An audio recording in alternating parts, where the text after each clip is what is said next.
Sherlock Holmes. ये नाम सुनते ही जहन में एक ही तस्वीर उभरती है ना, एक ऐसे जीनियस की जो नामुमकिन से नामुमकिन केस भी चुटकियों में सुलझा देता है। पर सवाल ये है कि क्या उनकी ये काबिलियत कोई जादुई शक्ति थी? जी नहीं, बिल्कुल नहीं।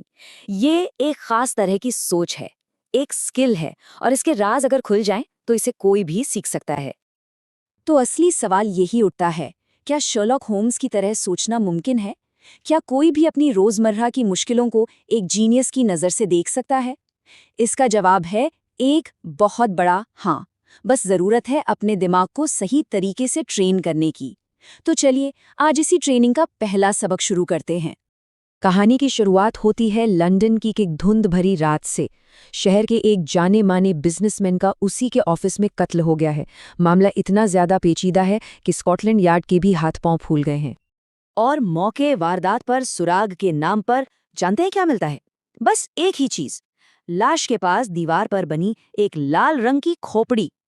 ये निशान द रेड स्कल नाम के एक खूंखार गिरोह का था, जिसकी पूरे लंदन में दहशत फैली हुई थी। अब देखिए, जहां पुलिस इस निशान को सिर्फ एक गिरोह की धमकी मानकर चल रही थी, वहीं होम्स ने कुछ और ही देखा। उन्होंने ये पाया कि वो निशान बड़ी ही सफाई से, बड़ी नफासत से बनाया गया था। उसकी लकीरें एकदम सदी हुई थीं। इसी एक छोटी सी डिटेल से होम्स समझ गए कि कातिल कोई मामूली अपराधी नहीं, बल्कि एक बेहद अनुशासित संगठन का हिस्सा है। और बस इसी एक धागे को पकड़कर पूरा केस सुलझ गया। तो आखिर होम्स ने ऐसा क्या देख लिया जो लंदन की पूरी पुलिस फोर्स को नजर नहीं आया? यहीं पर सामने आता है उनकी सोच का पहला और सबसे बड़ा राज। ये राज दुनिया को देखने के उनके तरीके में छिपा है। होम्स ने एक बार अपने दोस्त वॉटसन से कहा था, तुम देखते हो पर तुम ऑब्जर्व नहीं करते। अब ये सुनने में एक मामूली लाइन लग सकती है, पर असल में ये उनकी पूरी फिलॉसफी का निचोड़ है। देखिए, देखना यानी सीइंग, वो तो बस आंखों का काम है। जो कुछ भी सामने है वो दिख गया, बात खत्म।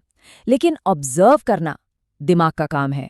इसमें सिर्फ देखना नहीं होता, बल्कि हर डिटेल, उसके पीछे का कॉन्टेक्स्ट और उसके मतलब को समझना होता है। ये एक एक्टिव दिमागी कसरत है। इसका एक क्लासिक उदाहरण है। होम्स ने एक दिन वॉटसन से पूछा कि 221 बी बेकर स्ट्रीट में उनके अपार्टमेंट तक आने वाली सीढ़ियों में कितने स्टेप्स हैं। अब वॉटसन, जो दिन में कई बार उन सीढ़ियों से आते जाते थे, वो सोच में पड़ गए। उन्हें कोई अंदाजा ही नहीं था। होम्स ने बिना एक पल सोचे जवाब दिया, 17। ऐसा इसलिए नहीं था कि उनके पास कोई सुपर पावर थी, नहीं। ऐसा इसलिए था क्योंकि वो रोज उन सीढ़ियों को सिर्फ देखते नहीं थे, वो उन्हें ऑब्जर्व करते थे। यही वो छोटी छोटी डिटेल्स हैं जो एक साधारण सोच और एक असाधारण सोच के बीच का फर्क पैदा करती हैं। तो चलिए आज से ही एक छोटा सा एक्सपेरिमेंट शुरू करते हैं।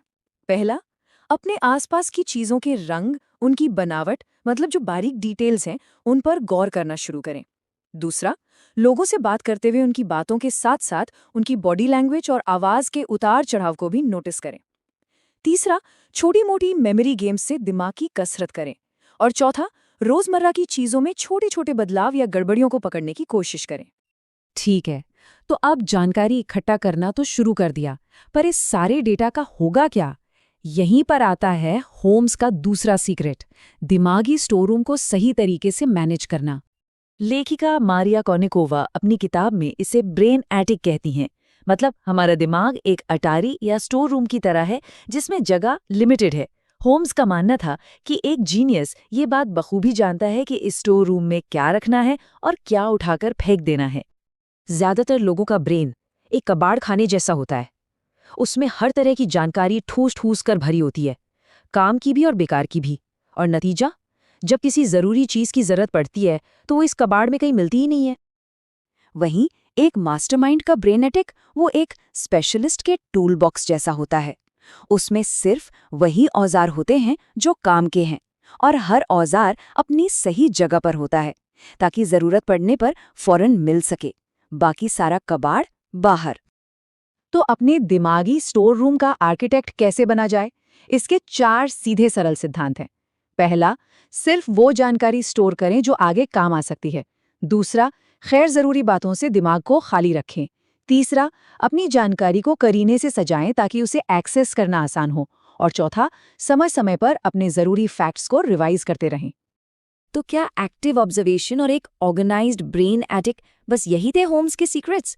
नहीं, एक तीसरा और शायद सबसे हैरान करने वाला राज भी है, जिसे लोग अक्सर नजरअंदाज कर देते हैं, और वो है कल्पना की ताकत। लोग सोचते हैं कि होम्स बस लॉजिक और फैक्ट्स की एक मशीन थे, लेकिन सच तो ये है कि उनका सबसे शक्तिशाली हथियार सिर्फ लॉजिक नहीं, बल्कि उनकी अनुशासित कल्पना थी।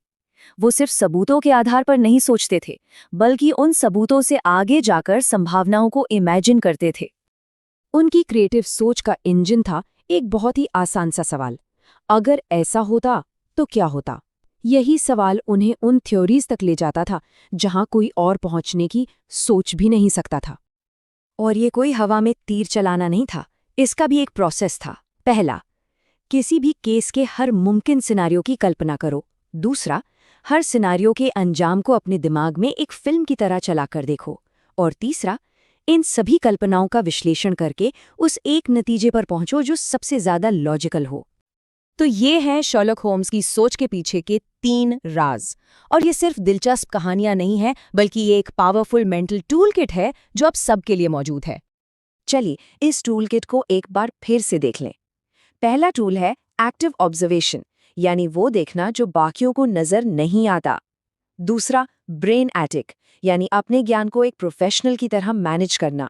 और तीसरा, क्रिएटिव इमेजिनेशन, यानी हर संभावना के दरवाजे खटखटाना। तो अब एक सवाल उठता है, आज जब ये विश्लेषण खत्म होगा तो ऐसी कौन सी एक चीज होगी जिसे सिर्फ देखा नहीं जाएगा, बल्कि पहली बार सच में ऑब्जर्व किया जाएगा?